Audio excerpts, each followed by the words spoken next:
Hər vaxtınız xeyir olsun müəllim. Sizdə ixtisas coğrafiyadır. Coğrafiyadır. Bayaqlarım qeyd etdim. Məsəl üçün coğrafiya ilə bağlı alimlərdir və yaxud da ki, ixtisasınızla bağlı nələri oxuyursunuz deyə bir sual verilsə, necə cavablandırarsınız? İxtisasımla bağlı alimlərdən cavab verə bilərəm. Məsələn, Strabondur, Ptolemeydir, Herodotdur.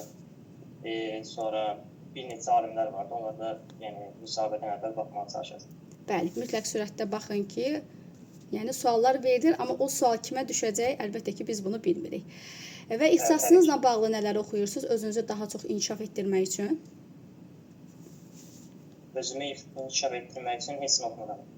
Ay müəllim, orada necə deyərsiniz?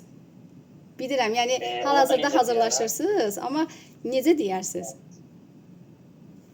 Əlavə olaraq, məsəl üçün, səyyahlar haqqında bəzi kitablara baxıram, oxuyuram. Tamam. Sonra mənim fənnim tarixlə əlaqəli olduğu üçün, tarix coğrafiya müəllimliyini oxuyub demişəm. Bir çox tarix əsərləri də mənim coğrafiya ilə əlaqəli olduğu üçün daha yaxşı bilirəm coğrafiya. Tamam. Onu özünüzdə araşdırarsınız, qeydlərinizi götürərsiniz. Sizə sual verirsə, daha yaxşı cavablandıra bilərsiniz deyə. Təhsilin məzmunu nədir müəllim? Təhsilin məzmunu fənni ifadə edir, deməli. Başqa? Məzmun nədir? Ötürülən informasiyadır. Ötürülən informasiyadır. Məzmun xətlərində öz əksini tapır. Başqa nə deyə bilərik?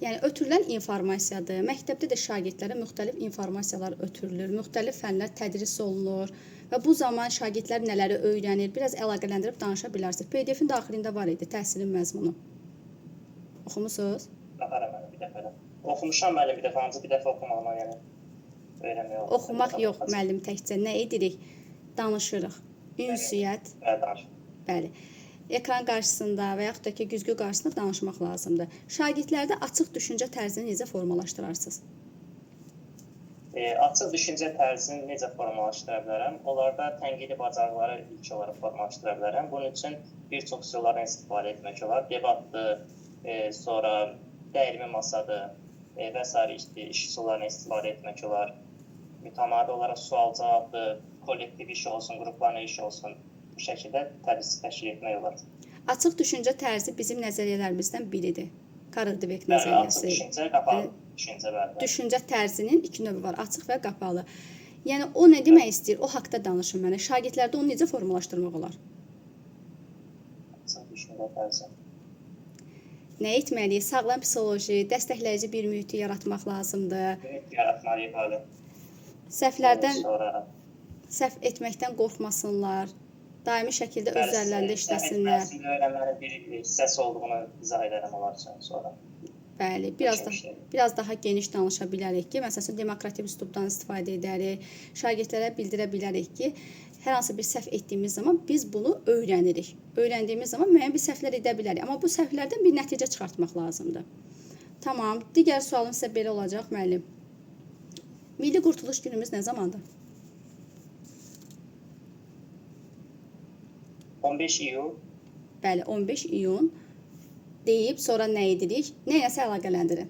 Nəyə görə 15 iyundur? Milli Qurtuluş günü ilk olaraq onu qeyd edim ki, Heydər Əliyev ilə əlaqəli bir prosesdir. Heydər Əliyev ilk olaraq SSRİ-dən Naxçıvana gəlmişdir. Çünki bu dövrdə Heydər Əliyevə imkan verməmişdilər ki, Bakıya uçuş etsin və bunun üçün məcbur olub öz yaşadığı, doğulduğu Naxçıvana uçuşu həyata keçirilmişdir. Və Naxçıvanda 2 olaraq deputat, sonra ali sədr seçilmişdi.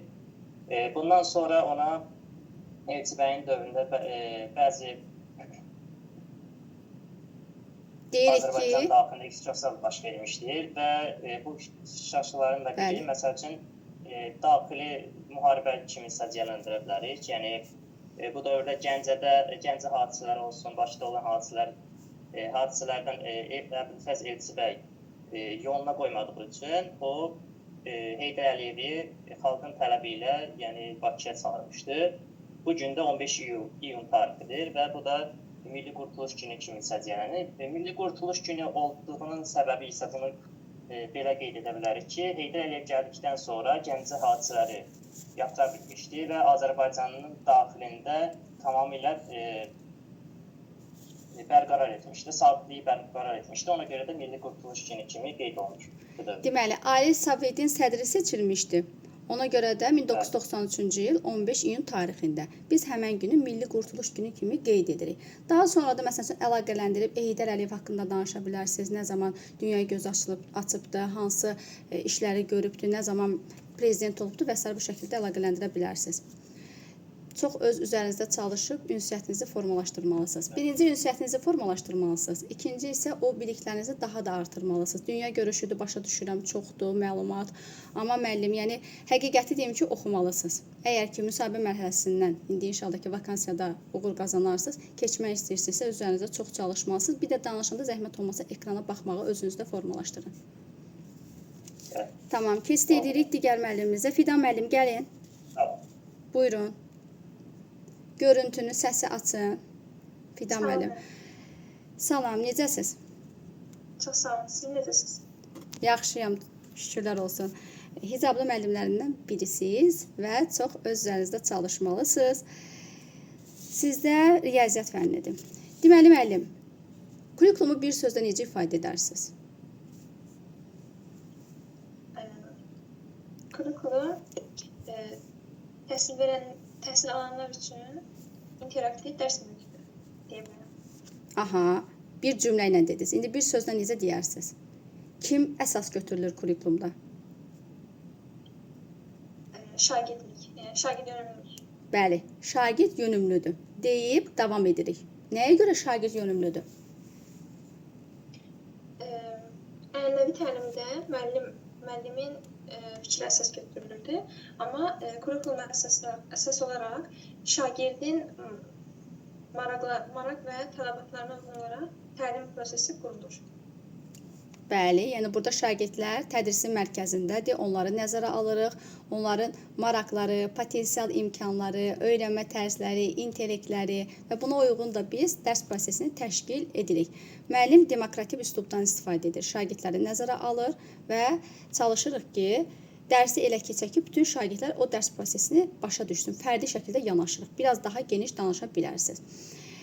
Təhsil üsbucağı nədir? Təhsil üsbucağı?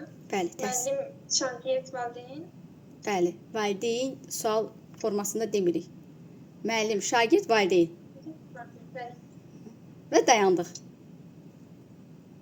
Bəli. Nə deyə bilərik? Bu təhsil üsbucağı niyə vacibdir? Valideynlərlə münasibəti necə qura bilərik? Daha geniş danışa bilərsiniz.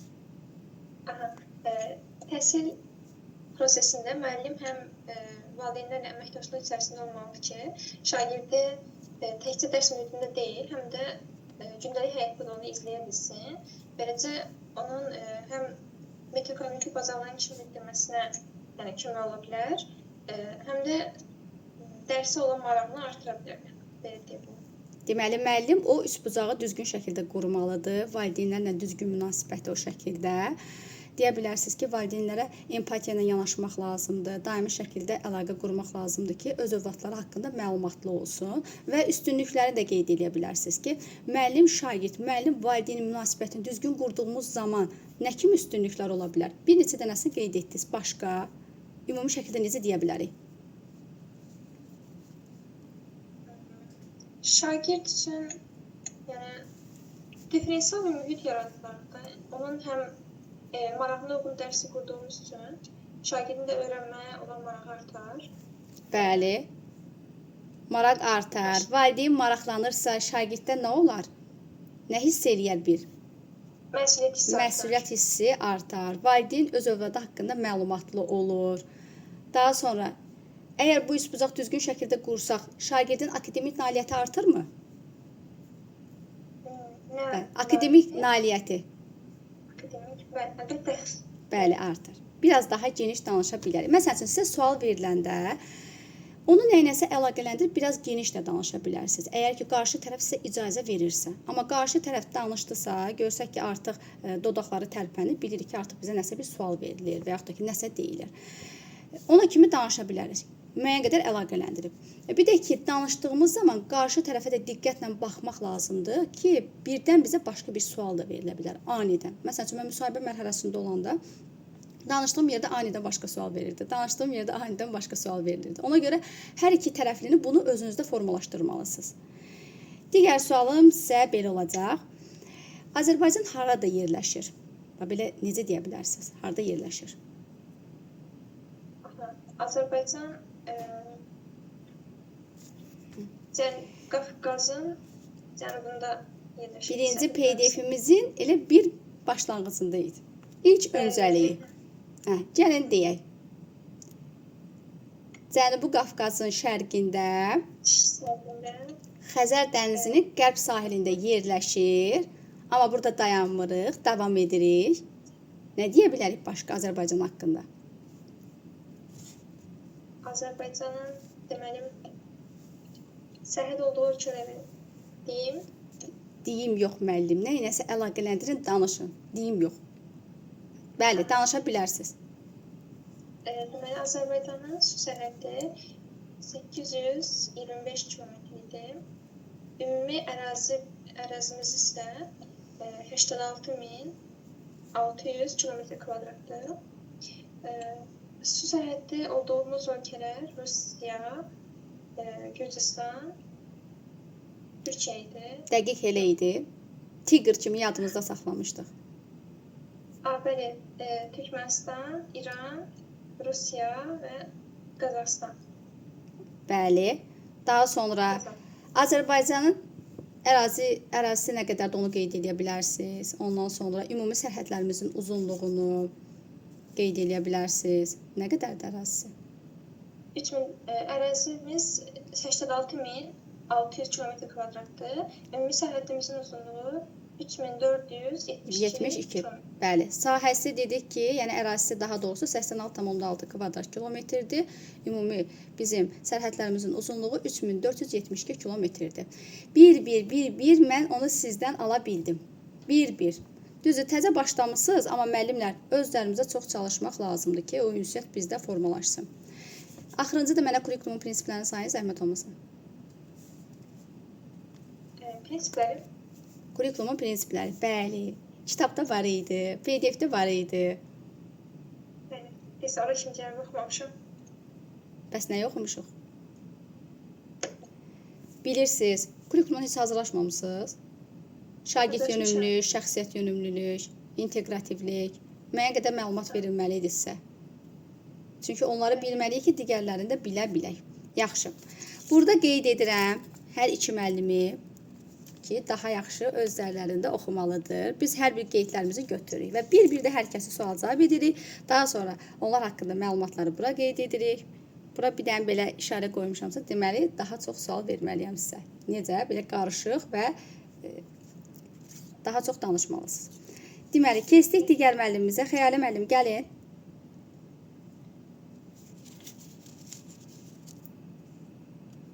Buradadır Xəyali müəllim. Xeyir, qoşulmuyub. Ağabacı müəllim. Riyaziyyat müəllimi. Xəyali müəllimə qəşəng suallarım var idi. İbtidai sinif müəllimi. Tamam, səsim gəlir? Bəli, səsiniz gəlir. Gəlin, zəhmət olmasa. Öz fənninizi daha çox hansı fənlərə inteqrasiya edirsiniz müəllim? Daha çox kimya fənni, fizika fənni, məsələn, yəni o kimya, fizika fənlərində hesablama bacarıqları bizdən daha çox tələb olunduğu üçün o fənlərlə daha çox inteqrasiya edə bilərik.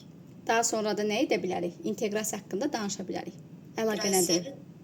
Deməli, şagirdlərdə inteqrasiya bacarığını biz daha çox həyati bacarıqlarla, həyati hadisələrlə əlaqələndirə bilərik. Yəni, onlara müxtəlif həyati situasiyalarla suallar verə bilərik ki, müxtəlif fənlərə də həmçinin inteqrasiya olunsunlar, əlaqələndirsinlər, həyati bacarıqları formalaşsın.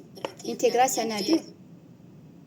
İnteqrasiya belə əlaqə deməkdir. Əlaqələndirmək, bəli. Əlaqələndirmə deməkdir. Ekrana baxaq, zəhmət olmasa. Əlaqələndirmək deməkdir. İnteqrasiyanın 3 növü var. Bəli, deməli, fən daxili inteqrasiya, fən üstü inteqrasiya, fənlər arası inteqrasiya. Sonra da onlar haqqında danışa bilərik. Amma mənim sizə sualım belə olacaq. İnteqrasiyadan istifadə etməyin üstünlükləri nədən ibarətdir? Şagirdlərdə hansı bacarıqları formalaşdıra bilər? Yəni müxtəlif situasiyalarda belə deyək də bütün fənlərdən əlaqələndirib o situasiyadan çıxma bacarıqları formalaşa bilər. Yəni həyatda hər bir situasiya ilə qarşılaşa bilər şagirdlər. Biz onları inteqrasiya tətbiq etməklə hazırlaşdırmalıyıq. Başqa əlaqələndirmə bacarığı, sonra Əlaqələndirmə bacarığı. təfəkkür formalaşırmı? Bəli, daha çox belə deyəcək, yaradıcı və tənqidi təfəkkürləri formalaşa bilər. Sonra ünsiyyət, Ünsiyyət qabiliyyətləri daha çox arta bilər, empatiya bacarıqları inkişaf eləyər. baxır hansı mövzu ilə biz əlaqələndiririk və s. onu qeyd etməyək. Çünki bizə sual verilə bilər ki, məsələn, necə onu formalaşdırarsınız? İndi məsəl üçün hər hansı bir mövzu ilə biz nəyisə əlaqələndirsək, müəyyən bir nəsə olsa, orada bir həyatı bir dərs, onda empatiya ola bilər ki, şagirdlər özünü orada hiss edə bilər. Amma biz deyə bilərik ki, məsələn, fənüstü inteqrasiyadan istifadə etdiyimiz zaman həyati bacarıqlar onlarda formalaşır. Daxili inteqrasiyadan istifadə etdiyimiz zaman həmin fənnin belə deyək, bütün məzmun xəttləri arasında əlaqəni öyrənmiş olur. Daha sonra fənlər arası inteqrasiyadan istifadə etsək, bütün fənlər arasındakı əlaqəni müəyyən edə bilər. Yəni bu problemləri həll edə bilər. Yəni bu fənlərlə bağlı problemlər. Öyrəndiyini daha da təkmilləşdirə. Məsələn, fən daxil etdiyiniz zaman refleks edir. İndiki mövzu ilə əvvəlki mövzunu biz əlaqələndirib bir refleksiya və s. kimi şagirdlərdə bu bacarığı formalaşdıra bilir. Yaxşı. Heydər Əliyevin gördüyü islahatlar hansılardır? Bakı Aktağı dərə yolu, daha sonra bələdiyyə seçkiləri, ölüm hökmünün ləğvi, Tərtər su elektrik stansiyasının belə qurulması, təhsil islahatları, yəni və s. islahatlar qeyd etmək mümkündür. Və s. deyib, əgər sizə icazə verilirsə, Heydər Əliyev haqqında da danışa bilərsiniz. Cocuq Mərcanlı kəndi mənə lazımdır. Nə zaman ora qayıdış olunubdur bizim kəndimizə? 1993-cü ildə işğal olunmuşdu Cocuq Mərcanlı kəndi. 2016-cı ildə deməli aprel döyüşləri zamanı Azərbaycan Respublikası Silahlı Qüvvələri tərəfindən işğaldan azad olunmuşdu. 2017-ci ildə isə artıq ilk 4 ailə ora köçürülmüşdü. İlkin olaraq 4 milyon manat ayrılmışdı ki, Cocuq Mərcanlı kəndinin yenidən bərpa işləri üçün. Bəli, ilk öncəliklə sizə verilən sualı cavablandırın. 2017-ci ildə ilk köçümüz olmuşdu, yəni Cocuq Mərcanlı kəndinə qayıdış olmuşdu. Daha sonra isə qeyd edə bilərsiniz, əlaqələndirə bilərsiniz. Hətta Horadiz əməliyyatı ilə də əlaqələndirə bilərsiniz. Hansı ki, Heydər Əliyevin dövründə bizim uğurlu əməliyyatlarımızdan biri idi.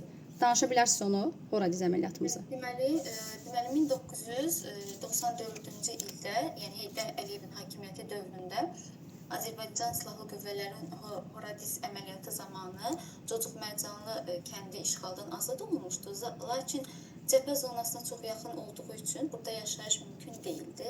Daha sonra demək 2016-cı ildə döyüşlər zamanı bura yaxın olan Lələtəpə yüksəkliyi azad olundu. Və bu zamanda orada yaşayış artıq mümkün hala çevrildi. Yenidən qurma işləri həyata keçirildikdən sonra məcburi köçkünlər öz evlərinə geri döndülər. Bəli, orada bizdə Lələtəpə yüksəkliyi bizdə olmadığı üçün artıq aprel döyüşləri zamanı biz onu əldə etdik. Ondan sonra da artıq abadlıq işləri aparıldı və şükürlər olsun ki, biz artıq ilk köçümüzü edə bildik. Belə pis deyil, danışırsınız. Yəni, ünsiyyətiniz yaxşıdır, cavablandırırsınız. Biraz daha çox genişləndirə bilərsiniz, əlaqələndirə bilərsiniz və verilən sualı birinci cavablandırın, daha sonra digər hissəyə əlaqələndirmə edə bilərsiniz. Qeyd etdiyim şəkildə bir də ekrana baxın. Ekrana, tamam. Mən kompüter bilmişəm, ona görə bəzən sizə baxıram, bəzən də kameraya, ona görə çaşıram. Arada bir bu tərəfə də baxırsınız. İndi sizin bu tərəfiniz də var, o tərəfə də baxırsınız. Mən danışanda mənə baxırsınız. Amma özünüz danışanda arada bu tərəfə də baxırsınız. Ekrana baxmağı, yəni o göz kontaktını qurmağı özünüzdə formalaşdırın. Tamam, keçid etdik. Gülnar müəllim. Gəlin, zəhmət olmasa. Texnologiya müəllimi. Buradadır. Həm də texnologiya müəllimidir. Hardadır bəs? Zərifə müəllim. Salam eləyəm, hər vaxtınız xeyir olsun. Hə, yazmısınız mənə. Tamam. Yadımıza saxlaya bilmirik. İnanın mənə, mənim özümün fərdi dərslərim də var. İndi yazan müəllimlər də var idi. Dedim ki, dərsə daxil olurum. Çıxanda sizə geri dönüş edəcəm dərsdən çıxanda. Ola bilər ki, yadımdan çıxıbdır. Aydındır. Siz qeyd etmişdiniz, amma bilirsiniz də, yəni dərs sayı artıq sayılır. Zərifə müəllim, necəsiz? Bəli. Yaxşıyam, siz necəsiniz? Çox sağ olun. Siz də hicablısınız. Necə oxumusunuz? Bəli. Gücüm çatdığı qədərini oxumuşam. Biraz qəşəng dayana, belə nəyəsə söykənməyin, çünki orada artıq nəyəsə söykənmə, müəyyən bir hallar olmayacaq. Çalışın ki, belə stabil Mən də şəkildə. taxtdan qoşulmuşam. Hə, kompüterdən. Ona görə biraz Hə, bir balaca aralı dayanın ki, çox nəyəsə söykənməyin, özünüzdə onu tam formalaşdırmayın. Tamam. Sizə sual verilsə ki, şagirdlərlə işləməyin nə kimi çətinlikləri var sizcə? Şagirdlərlə işləməyin çətinlikləri ondan ibarət ola bilər ki, əslində hər bir müəllim pedaqoji bir işçi olduğuna görə müəyyən pedaqoji təcrübə əldə etdikdən sonra şagirdlərlə iş müəyyən qədər asanlaşmalı olacaq. Sadəcə olaraq çoxsaylı şagirdlərlə işləmək, həmçinin də onların müxtəlifliyini nəzərə almaq bir dərs prosesində olduqca çətinliklərə səbəb ola bilər. Çünki uşaqlar, şagirdlər müxtəlif ailədəndirlər. Hər birlərinin müxtəlif potensialları, hər birinin müxtəlif öyrənmə tərzi, vizual öyrənməsi və yaxud da ki, oxuyub yazaraq öyrənməsi müxtəlif şəkildə, həmçinin müxtəlif xarakterlərə, xüsusiyyətlərə, qabiliyyətlərə, həmçinin müxtəlif temperamentlərə malik olduqlarına görə həmin uşaqlarla iş zamanı bu diferensiallığı təmin etmək biraz çətinlik törədə bilər. Həmçinin də inklüziv təhsil 10 qatmasam daha yaxşı olar. Sizdə də əksinə danışırsınız, amma tez-tez danışırsınız.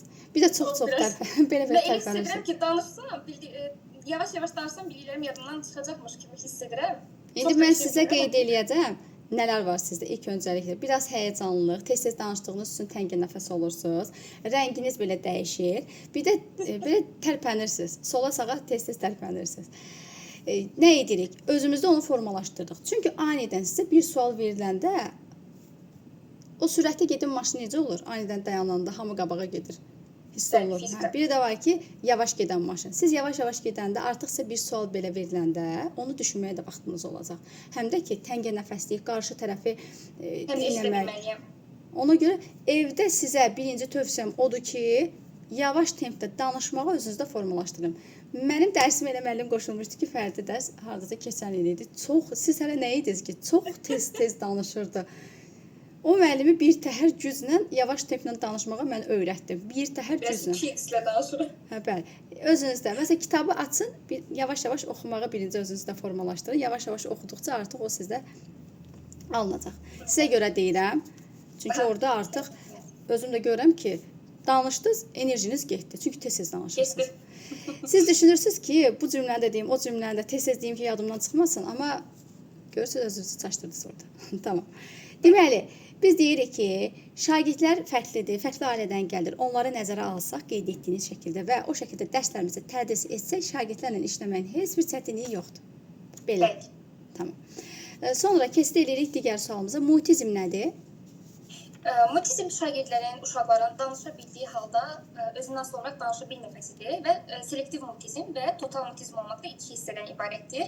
Selektiv mutizm select sözündən götürülüb ingilis dilində seçmək deməkdir. Yəni seçilmiş hər hansı bir müəyyən fərdlər arasında seçim qoyur, həmin fərdlərlə şagird danışmaq istəmir. Total mutizm isə ümumi, hansı ki total sözündən götürülmüşdür, ümumi yönümlüdür. Ümumi olaraq şagirdin danışmamasına etibar edən bir prosesdir. Bəli, yəni danışa bildiyi halda danışmaqdan imtina edir.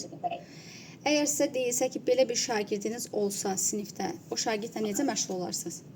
Elə bir şagirdlə demək ona yaxınlaşaraq, fərdi yanaşaraq, həmçinin diferensial yanaşmanı təmin edərək mən ilk öncə həmin şagirdlərə məsələn qulağına pıçıldayaraq yanaşma bir məqalədə oxumuşdum ki, həmin tip şagirdlərlə qulağına pıçıldayaraq, onlara həssaslıqla yanaşaraq çox kiçik səs tempi ilə onlarla yavaş-yavaş əlaqə saxlamaq mümkündür və o həmin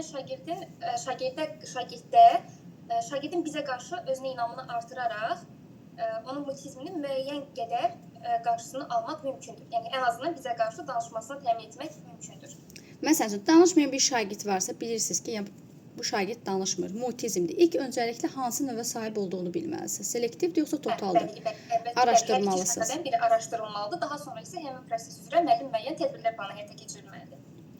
Məsələn üçün, digər həmkarlarınızla söhbət edə bilərsiniz, ilk dəfə gedirsiniz məktəbə, bununla yanaşı valideynlə əlaqə saxlaya bilərsiniz. Selektiv olsa nə gözəl, onun seçdiyi insanlardan biri də siz ola bilərsiniz. daha tez münasibət qura bilərsiniz. Amma elə şagirdlərin üzərinə çox getmək olmaz. Çalışmaq lazımdır ki, yavaş-yavaş, bəli, həssaslıqla və sinifdə sağlam psixoloji dəstəkləyici bir mühiti yaratmaq lazımdır. Şagirdi başa düşmək lazımdır. Selektiv olsa artıq zaman keçdikcə bizimlə danışa bilər. Məsələn üçün dərsdən sonra da biz onunla müəyyən bir danışmadan nəyisə əlaqə qura bilərik. Dərsdən sonra valideynə deyə bilərik, saxlayarıq və nəsə bir əlaqə qura bilərik. Xoşladığı nəsə varsa, siz onu qoya bilərsiniz, yığa bilərsiniz. Kartlardan istifadə etmək, vizual vasitələrdən istifadə etmək də buna misal çəkmək olarmı? Bəli, bəli. Ki, kartlardan istifadə edə bilərsiniz. Müəyyən bir nəsə ki, sizə bir əlaqə qurmağı bacarasınız. Digəri də olsa, ümumiyyətlə bilirik ki, heç kimlə danışmır. Yenə də psixoloqla əməkdaşlıq edərik, şagirdə dəstəyimizi göstəririk ki, zaman keçdikcə artıq o da danışmağa başlasın. Sonra digər sualım sizə belə olacaq.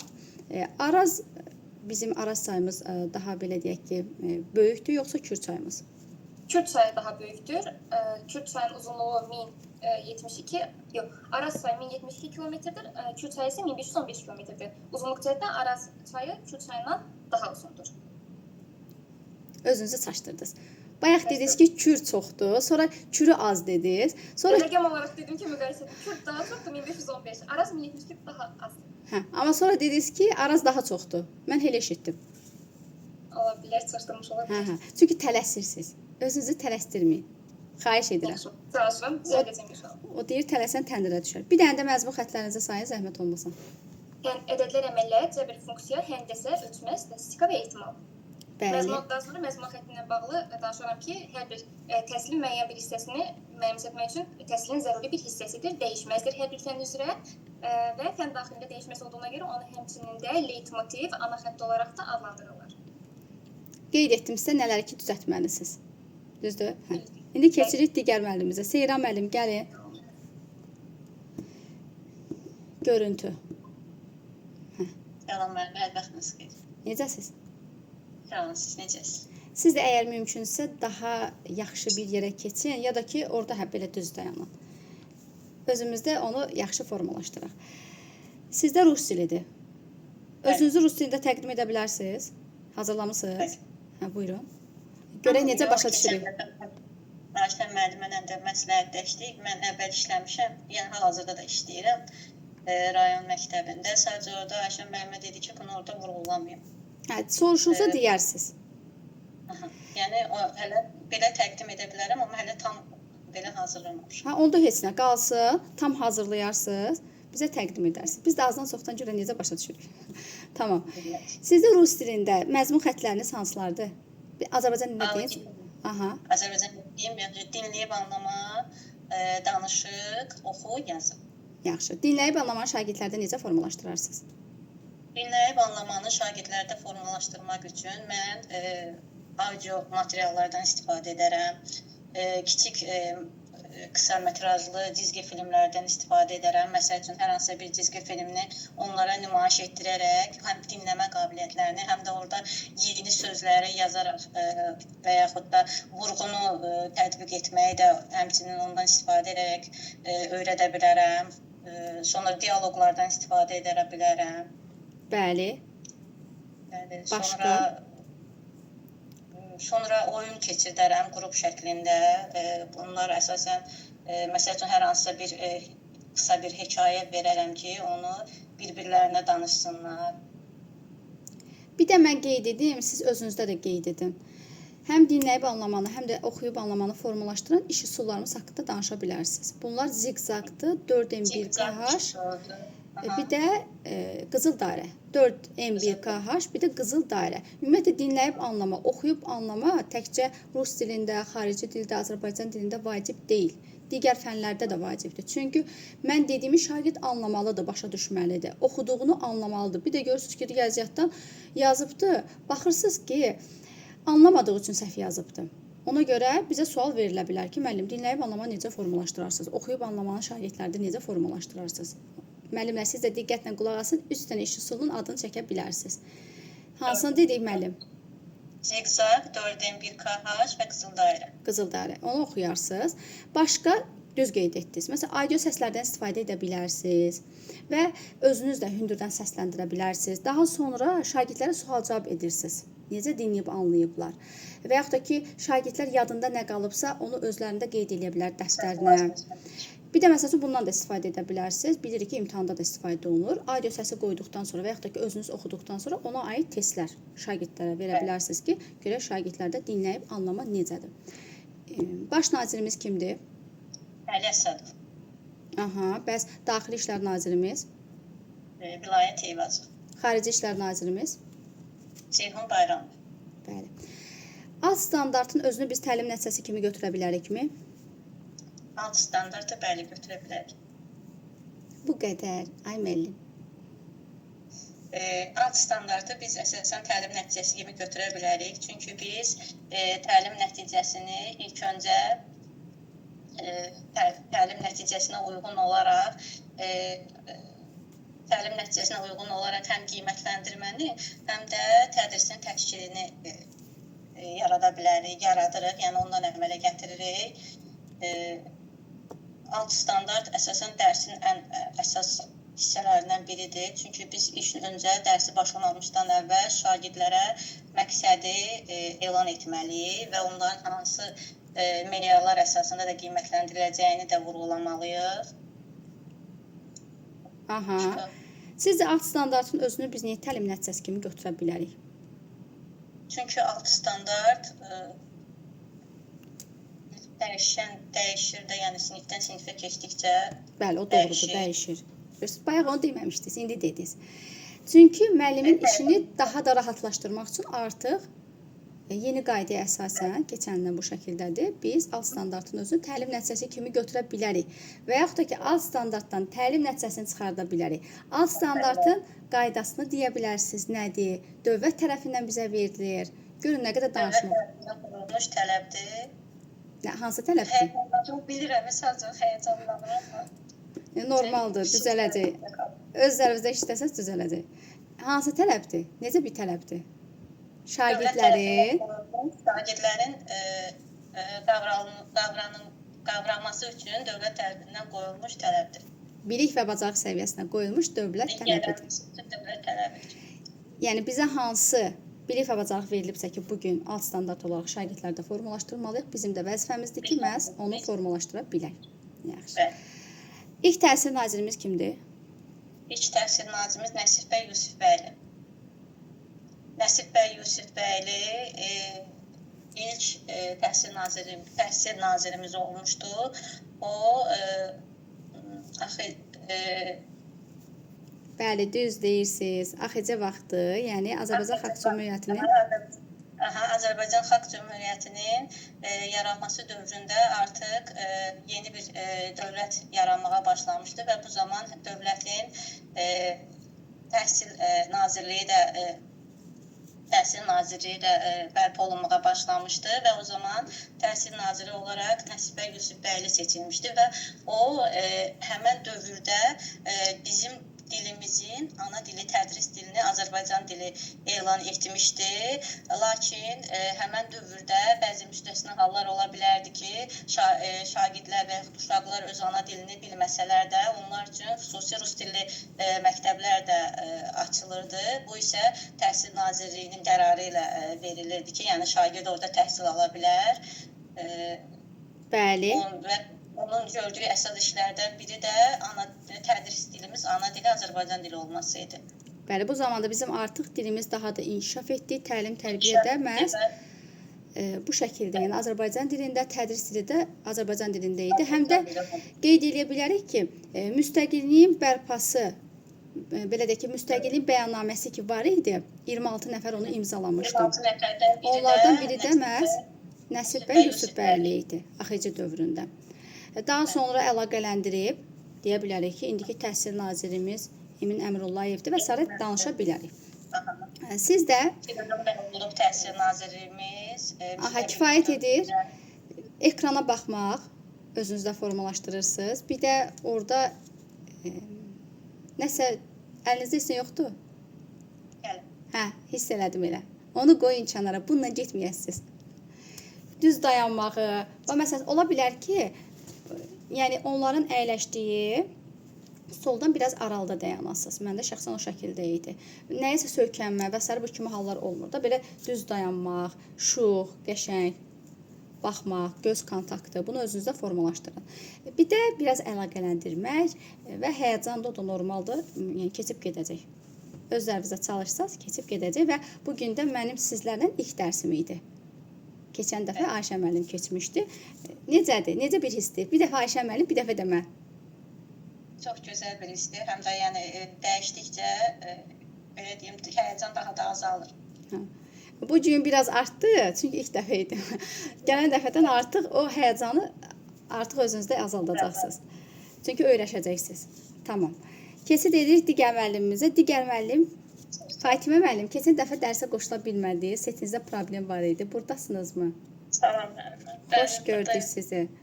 Burada özümdə qeyd eləmişəm. 96 tam, 125 bal, 19 kurikulum. Bizdən hazırlaşmısınız, düzdür? Bəli. Təbrik edirik sizi. Nə zaman qoşulmuşdunuz bizim dərsimizə? May ayından qoşulmuşam. May ayından, maşallah sizə. Qəşəng nəticə toplamısınız. Görək ünsiyyətiniz necədir? Danışığınız, necə oxumusunuz? Oxumaqda yorulmamısınız, görək. Biologiya fənni, tamam. Biologiya fənni üzrə də çox qəşəng. Yəqin ki, elə ən yüksək sizsiniz, Respublika birincisi. Məndən 96,5 olan var.